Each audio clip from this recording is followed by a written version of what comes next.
Всем привет! Мы находимся на турнире Dota Pit в Хорватии, в Сплите, и сейчас мы пообщаемся с, так сказать, новым игроком команды Империи, Гостиком. Давай, наверное, начнем с тебя, как с человека. Ты не так уж сильно известен, наверное, многим. Расскажи о том, как ты вообще попал в профессиональную сцену, с чего начинал и сколько играешь. Всем привет, меня зовут Андрей, мне 21 год. В принципе, начинал, как все, наверное, с каких-то полуаматорских команд. Потом попал в такую команду, как Аспера, играл там с Шарфиком, там, не самым лучшим, конечно, игроком и личностью, в принципе, к сожалению, точнее.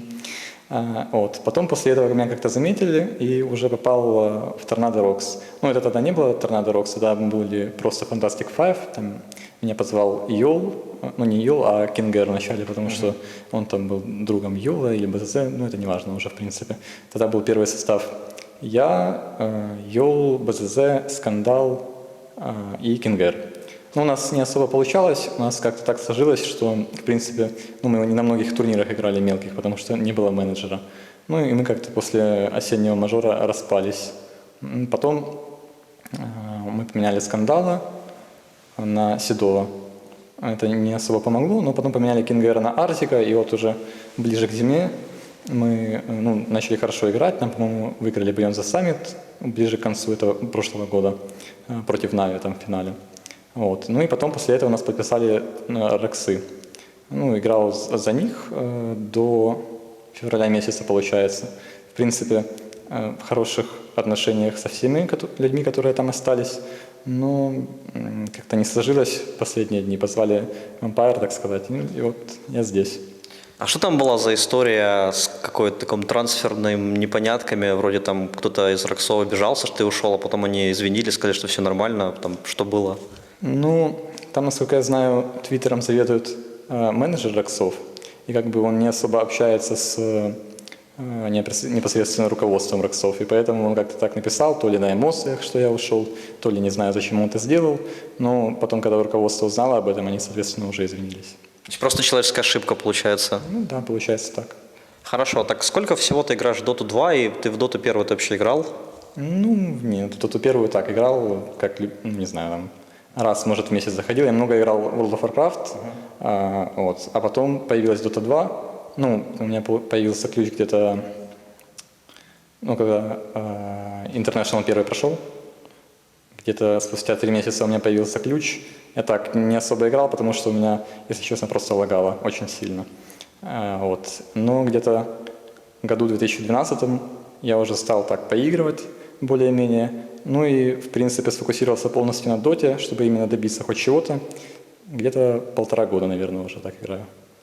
Но я полагаю, что для того, чтобы играть на таком уровне, нужно там многим, наверное, пожертвовать. Вот ты чем занимаешься, кроме доты? Там учишься где-то или работал, может быть? Да, я до сих пор учусь на 4 курсе. Но до этого еще, в принципе, я всю жизнь играл в шахматы. У меня довольно-таки неплохо получалось. У меня там разряд был, конечно, мастера спорта. Это такое.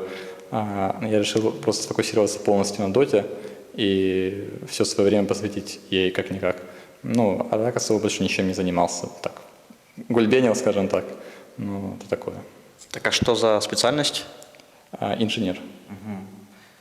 Кстати, вот про шахматы, думаю, что вот помогает, не помогает, ты там знаешь других игроков, там, которые тоже в доту играют, тут Фроснова, допустим. Фроснова, он гроссмейстер, это так, немножечко совсем повыше, чем мой разряд. Я думаю, помогает, конечно, я не уверен особо. Думаю, что все-таки помогает. Ты, получается, для себя играл, там тебе нравилось, как хобби, да, или? Поначалу я думал заниматься серьезно этим, но потом, к сожалению, у нас такое в стране отношение к шахматам, что я решил, что нет. И дота все-таки больше нравится, как-то сфокусировался больше на ней и все. Хорошо, а что для тебя дота вот на данный момент? То есть, знаешь, есть желание там само собой путешествовать, зарабатывать деньги или там побеждать. Вот что для тебя там, как ты вот видишь через там несколько лет, какие-то цели перед собой ставишь? Желание побеждать в первую очередь. Конечно, все любят путешествовать, но я больше люблю сам соревновательный процесс, поэтому очевидно, что хочется побеждать. В дальнейшем вижу так, что Ну, как пойдет, конечно, но надеюсь, что все будет хорошо, и побываю на интернешнлах, посмотрим, как пойдет, в общем. Окей, а такой еще вопрос, вот личная жизнь, если там у тебя есть девушка, то вот как ты совмещаешь свободное время? Нет, девушки нету, потому что на данный момент очень тяжело совмещать и учебу, и девушку, и доту, потому что дота забирает вообще все время, играя на таком, в принципе, уровне. А учеба, я уже на 4 курсе, поэтому как бы такое, то есть с утром сходил, там сессия началась, что-то сдал и пошел играть дальше с ребятами. Ну, а дота уже как основная, все-таки основная цель моей жизни, поэтому забирает все время и пока нет особо времени ни на что. Окей, давай тогда поговорим про Империю, новый состав. Там тоже было много разных слухов о переходах и так далее. Вот сейчас бытует мнение, что это состав друзей. И кто вот именно тебя позвал в команду, и там, с кого ты знаешь, с кем тебе там комфортно общаться, и какие отношения у вас на личном уровне среди ребят? Позвал меня в команду Stranger, то есть он не писал, не помню когда, но в общем писал он мне. Общался в основном он со мной. С ребятами раньше я не играл. То есть, когда только пришел, вот мы начали играть недавно абсолютно. И только тогда я понял, в какой команде играю, в принципе, что нам предстоит. Знаю так Фена неплохо по пабам, в принципе. Так, он там такой, конечно, в пабликах. Не самый веселый человек, но играет он хорошо. Поэтому основная, в принципе, причина, почему я шел, это из-за Фена. Я считаю, что он довольно-таки хороший игрок, и у него хорошее будущее, если он пофиксит некоторые проблемы, которые связаны с его характером, наверное.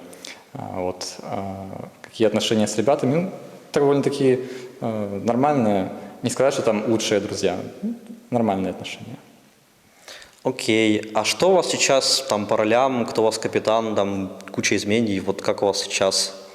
Пытались найти свою игру. Поначалу капитаном был Ноуфир. Но как-то у Ноуфира поначалу не получалось, и мы решили, что, был такой разговор. Ребят, кто может покапитанить? И такой Алоха говорит, давайте я попробую. Попробовал, вроде бы у него что-то начало получаться, начали побеждать КВшки. Там потом Нави победили, и все такие, все, давай ты остаешься. И как-то вот так пошло. А по ролям, я оффлейн стою, я не буду уходить с этой роли. Йоку и ФН, может быть, они будут свапаться периодически на каких-то героях, но в основном Йоку будет стоять мидл, ФН керри и, соответственно, Алоха с ноуфиром саппорта. А какая роль для тебя там самая любимая, может быть, в пабах, или там, на которой бы ты еще играл, кроме оффлейна?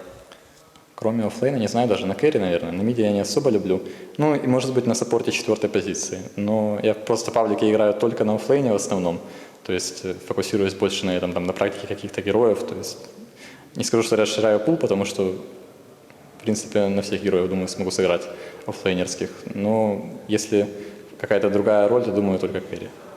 Окей, а есть какие-то игроки, там, может быть, не обязательно с оффлейна, а вообще, которым, там, не знаю, учишься или там восхищаешься, насколько это вообще правильно назвать, или все равно? Нравится игра Юниверса очень сильно. Считаю его, в принципе, топовым, наверное, оффлейнером сейчас топ-1. Довольно-таки часто смотрю реплеи, что он делает. Молодец, в общем, он еще кого-то так, чтобы выделить из оффлейнеров, даже не знаю, если честно. Миндер довольно неплохо играет, но у него такой специфический стиль, поэтому там тяжело за ним как-то наблюдать. То есть у него как-то одна игра может быть очень круто, другая игра, наоборот, очень плохо. Поэтому выделил бы Юниверса, за ним наблюдаю довольно-таки пристально. Хорошо, я думаю, что на этом мы закончим. Ты достаточно интересный собеседник. Лично мне было приятно с тобой общаться. Я думаю, что ребята, зрители оценят. Скажи, где можно за тобой следить там в социальных сетях, если у тебя есть паблик, твиттер, можешь как раз сейчас сказать. И важно такой еще в заключение момент, читаешь ли ты комментарии, и насколько там для тебя важна поддержка или хейт, там влияет на тебя или не влияет? Комментарии, в принципе, почитываю. Стараюсь как-то выделить конструктивную критику, но порой это довольно-таки тяжело сделать, потому что люди, они даже не разобравшись, могут писать полную чушь, откровенно. Порой, конечно, это расстраивает немножко, но я стараюсь на этом не фокусироваться. Поддержка довольно-таки важна, потому что когда тебя поддерживают люди, конечно, это помогает. Наверное, как и всем остальным. Где можно за мной следить? У меня есть паблик, Так там он называется Ghostic Fanpage. Не помню, если честно, его именно адрес. Ну, если что, кому надо, погуглят. Да, и там найдут. Ну, ВК, соответственно, паблик. Так бывает еще стримлю, там информация у меня в основном про стримы, и периодически я там что-то пишу от себя, то есть мои мысли какие-то. Вот, в принципе, все. Хорошо, спасибо тебе большое, удачи в завтрашней игре и спасибо за то, что смотрели, подписывайтесь на канал, ставьте лайки, пишите комментарии, спасибо большое, всем пока.